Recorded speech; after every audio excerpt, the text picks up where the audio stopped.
Good morning, good afternoon, good evening. Welcome to my channel. Listen, I've been trying to film this forever. I'm getting all these text messages. I'm in a parking lot waiting for some friends who are more like family. We are on our way to A Mother's Love, which is a play that's being held here in Charlotte, North Carolina. I know the playwright, I know the director. It is Melissa Huggins. She is Tyler Perry in the making. She's been doing plays starting out in Newark, New Jersey for over 25 years, and she's being able to do her craft here in Charlotte, and I'm excited for it. It's a play and it's a dinner, and it's going to be great, and the name of it is called A Mother's Love, and it just puts me in the mindset of a mother and the love that we have for our mothers, or those who have been like a mother to us, and the importance of understanding that women, we are the vessel, we are the ones that are carrying the new life into the world. God has planted that gift and we are bringing it to life, and it is no light feat at all. It is definitely something not to take for granted.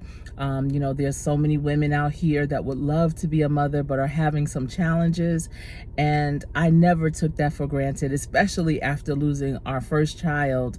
But, God has been so good to me, and we have 3 wonderful young adults now. Unfortunately, I lost my mom in 2010, but the memories that I have with her will last forever. And we used to have periodically mother and daughter night out, and we would go into the city and hang out every Christmas Eve. Even after I got married, we would go to the movies and just have our us time. And I enjoyed it. I could talk to my mother about anything, and I feel like my children can talk to me about anything too. And that's what you want. You want them to be able to have that open dialogue where there's no fear of judgment, and they can just come to you for that advice. And sometimes it surprises me because I hear so many people that don't have that type of relationship. So when my children come to me with questions or making statements about what's going on, I'm at first sometimes surprised, like, ooh, but then I'm like, you know what? This is a blessing and I am grateful. So I thank God for them every day.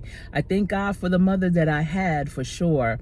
Now, growing up, Mother's Day was different for my family because this was a high season for my parents' business, and it was all hands on deck. The week, maybe even 2 weeks leading up to Mother's Day, it definitely took strategy on how we were going to handle this holiday. And we would always have to recruit our friends, family to come and help. Who needs to make some extra money, And when we would have them come in, sometimes they would work with customers, sometimes they would make deliveries, and that's still working with customers. But it was all hands on deck for sure. I'm just seeing all these cars coming. I'm hopeful that my friends will be here soon. But it was all hands on deck. And even me, when, in college, I would have some of my college friends come. I would have some coworkers when I started working after college to come. They would just take off because they were going to make some extra money. They knew it was going to be good extra money, so they would do that. Even when I was dating my husband, this is off season for professional football players. Yes, they're still working out, but it's the off season. So he would come and he would be on the phone. He would be the one. If someone had a lot to order, especially this one man, and I'm not even going to say what his profession is, but he had a lot of women, a lot of mothers, and he talked really slow. And the way that he would place his order, you would think he was the only person placing an order. And we would always make sure that my husband, my boyfriend at the time, my husband now, was around so he could take his order. And my husband patiently would take his order, writing it down and everything. And I would always chuckle to myself and I wonder what some of these customers would say if they knew that they were talking to someone that plays for the New York Giants. But, that's how it was. It was all hands on deck. It was a family affair. My aunt, who had recently passed, we were just in Baltimore last weekend for her service. She would even come in. She wouldn't do the work, but she would bring the food. Oh my goodness. And the food that she would bring was so soothing and soulful and delicious. But it was like that. And we didn't have like cookouts or anything like that because we just couldn't, because we were working. And when I say working, I don't mean like 9 to 5, 8 to 4. No, I mean like 7 to 11. Like the days were long like that. But we would always have reservations for Mother's Day and go out to eat. And my father's birthday is on the 12th, which this year is on Mother's Day. And so that would always be around that same time too. So it was interesting. And once we didn't have to work like that anymore, because I would even, after, I got married and moved to different cities around the country, I would still come home and help out. I would have my kids go to my in-laws in New York, and I would help out with the business. That was just ingrained in me. And I did not mind it at all, because that business has been good to my family. It has been tremendous to my family. So I did not mind pitching in at all. But I'm just on here real quick. Not going to stay long, getting ready to actually sign off, because I'm going in, and I will be back though later on this evening live.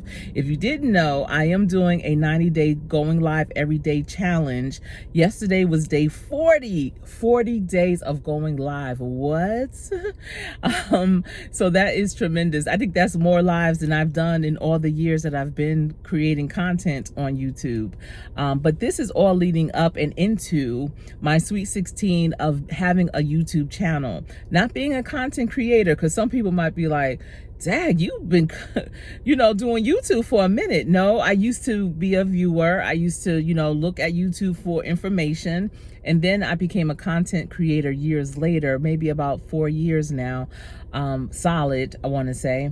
So now I'm leading up to my Sweet 16, and I wanted to do something different. I had seen another content creator doing a 30-day challenge, and I said, I probably could do that. And I moved it to 60 days though. And then I have someone else, Slasher Chick, who's also doing this challenge, and she's doing it for 90 days.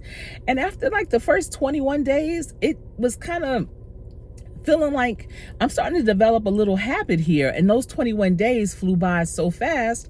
I said, I think I can do 90. So I changed mine to a 90-day challenge too. So I hope that you'll tune back in later on. And if you're on the fence about my channel, you've been here a couple of times and you're like, who is this Coach Sherry? I want to invite you to join this channel, to be part of this team, and hit the subscribe button and the bell for notification. So when I post a video like this, or when I go live, you will be notified. And also, if you have liked this video so far, please give it a thumbs up. I appreciate that. Leave a comment down below. And what are you doing for Mother's Day? Let me know. What are you doing? What do you do for your mother if you are so blessed to still have her here with us? All right, everyone. I hope you enjoy your day until we speak again later on. And yeah, remember, practice. Even though it's Saturday, you still need to practice. Practice so hard. You never know when your name will be called to go out onto that court to make that last winning shot. I am Coach Sherry.